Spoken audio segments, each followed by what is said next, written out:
안녕하십니까. 오늘은 예언서 네 번째 강좌 중앙예언의 기능에 대해서 말씀드리겠습니다. 예언자가 모두 주변부 소외된 사람들만을 대변하는 것은 아닙니다. 중앙사회 역시 전체 사회를 이끌어가는 정신적, 도덕적, 종교적 권위가 필요합니다. 이를 중앙예언자가 감당합니다.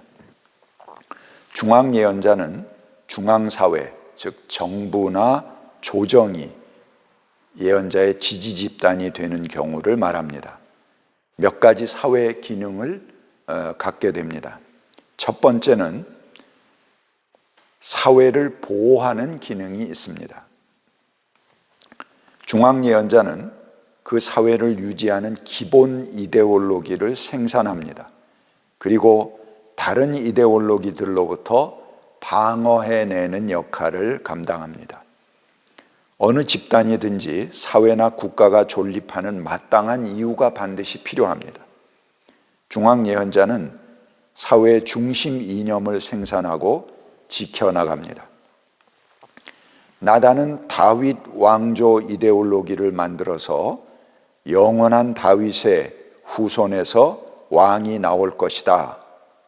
이런 왕조 신학을 만들었습니다. 그리고 이는 1000년 이상을 유대 사회를 지배해 나가는 이데올로기였습니다. 예수님께서 예루살렘을 입성할 때도 민중은 예수를 따르면서 호산나 다윗의 이름으로 오실 왕이시여라고 칭송합니다.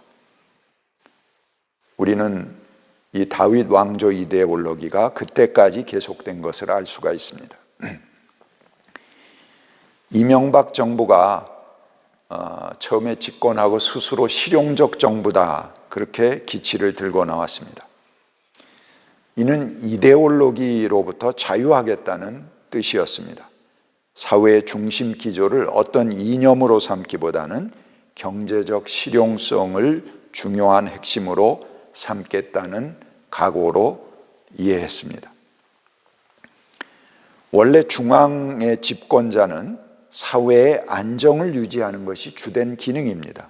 그러기 위해서는 사회의 양극에 갈라진 양극을 포용하면서 서로 긴장과 대립이 최소화되도록 유도해 나가는 것입니다. 그러나 그들이 가진 보수성은 결국 어느 때보다도 강한 이념 편향성에 머물러 버리고 말았습니다. 결국 5.24 조치로 남북관계가 파탄나게 했고 우리 사회는 주사파니 종북이니 하면서 극도의 대립의 장이 되게 만들어 버렸습니다.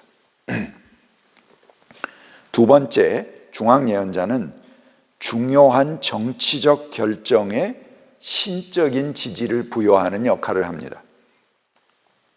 국가가 정치적으로 중요한 결정을 내려야 할 경우 중앙예언자는 그 정치적 결정을 수행해야 하는 합법성과 당위성을 생산해냅니다. 그리고 거기에 부여합니다. 때로는 국가의 위기 상황이 올 수 있습니다. 예를 들면 통치자가 죽거나 폐위되었을 때 그 도덕적, 정신적 권위를 발휘해서 후계자를 임명하기도 합니다. 사무엘이 그렇게 했습니다. 또한 통치자의 상담자가 되어서 중앙사회에서 결정하는 정책을 자문하고 국가 정책에 대해서 신적인 지지를 제공하므로 전체 사회가 통합해 나가도록 돕는 역할을 감당합니다. 세 번째, 중앙예언자는 사회 안정을 위해서 변화가 일어나는 속도를 조종하는 역할을 합니다. 중앙예언자는 기존 사회 질서에 초자연적인 합법성을 부여하고 과격한 혁신을 피해갑니다. 사회 안정을 유지해 나갈 수 있게 하기 위해서 그렇습니다. 이들은 전통적인 행동 양식에 부응할 것을 주문하면서 안정을 해칠 말과 행동을 삼가도록 요구합니다. 그러나 사회 변동을 전적으로 반대할 수는 없습니다. 시대가 변하는데 변하지 않는다면 낙후될 수밖에 없기 때문에 그렇습니다. 변화를 거부하기보다는 단순히 변화가 일어난 속도를 통제하려고 합니다. 그래서 이들은 점진적이고 질서 있는 변화가 일어나기를 바라면서 사회 전통과 안정을 유지해 나갑니다. 이렇게 중앙사회는 되도록 변화를 최소화하려는 경향을 보입니다.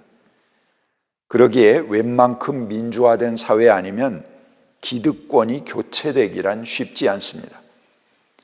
경제대국이라는 일본도 잠깐의 예외를 제외하고는 70년이 넘도록 자민당 세력, 보수 세력이 한당이 집권하고 있습니다.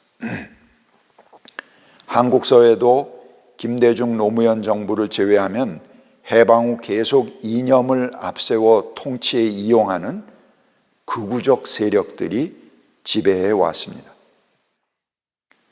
여기에 비해서 문재인 정부는 촛불의 힘에 의해서 집권했습니다. 이는 민의 의지를 반영하기 아주 좋은 조건에서 출발했습니다.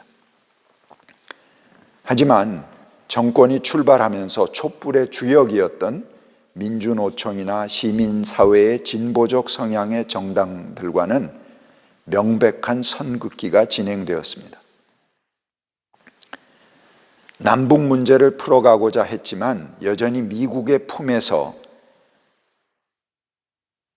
바람만 잔뜩 들게 하고 아무런 성과도 이루어내지 못하는 한계에 부닥쳐 있습니다. 함께 촛불을 들던 사람들 중에는 실망하는 사람들이 적잖이 생겼습니다.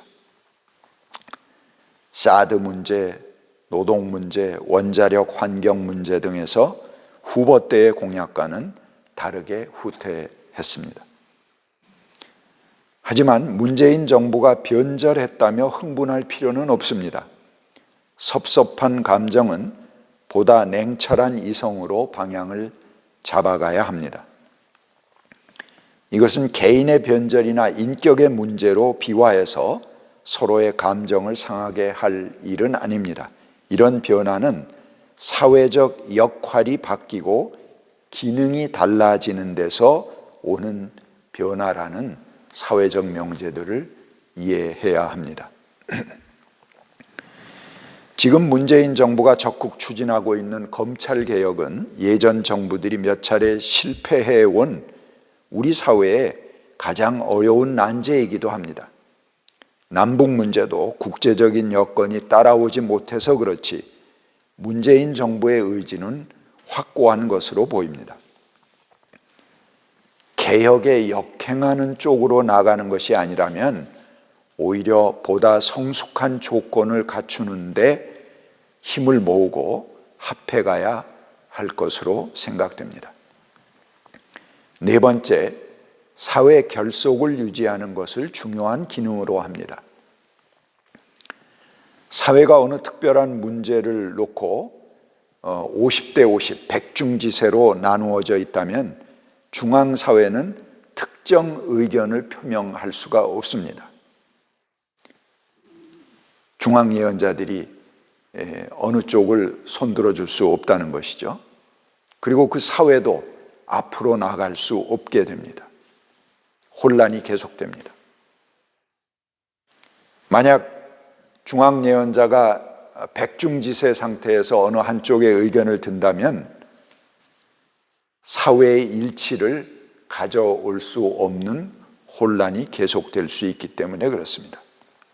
그러나 그 의견이 어느 한쪽으로 기울기 시작했다고 판단된다면 다수의 견해에 대해서 중앙예언자는 신적인 지지를 부여합니다.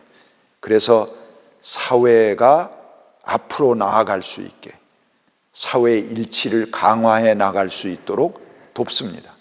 그렇게 함으로써 분열을 일으킬 만한 문제를 해결하고 집단의 유대를 유지해 나갈 수 있게 만드는 기능을 수행합니다. 사회운동에 열심인 사람 중에는 문재인 정부가 이명박근혜 정부와 다를 점이 무엇이냐고 흥분하는 사람도 있습니다. 물론 섭섭함의 표현임을 잘 알고 있습니다. 하지만 정말 문재인 정부나 이명박근혜 정부와 다른 점이 무엇인지 모른다면 그는 사회운동을 할 자격이 없습니다. 변절했다고 욕하고 감정의 골을 깊게 하는 것은 이 땅의 공고한 기득권 세력들이 이용하기에 딱 좋습니다. 우리는 다시 노무현 정부 때와 같은 실수를 범해서는 안 됩니다. 어차피 중앙사회는 안정을 최우선으로 하기 때문에 변화의 속도를 조절해 갈 수밖에 없습니다. 사회개혁이 뒷걸음질 치거나 멈추어 있는 것이 아니라면 협력하면서 연대의 끈을 놓지 말아야 합니다. 오랫동안 아무것도 하지 못하고 공전해 오던 국회가 여당이 4개의 작은 야당과 합하면서 여러 가지 개혁안을 한꺼번에 통과시킬 수 있었습니다. 절대 다수를 차지하는 거대 야당에게 기대할 것이 없다면 서로 통할 수 있는 사람들은 그 연대를 훼손시키지 말아야 합니다. 개혁이 진전되려면 정치적 여건이나 물질적 조건이 조성되어야 함을 이해하고 인내하는 마음이 필요합니다. 오래된 기득권 세력, 이 땅의 모든 것을 다 움켜쥐고 있는 그 기득권 세력을 상생의 장으로 이끌어내오려면 개혁을 원하는 세력끼리 분열과 적대적 전선을 만드는 것은 아주 치명적입니다. 그 피해는 고스란히 국민들의 고통으로 연결됩니다.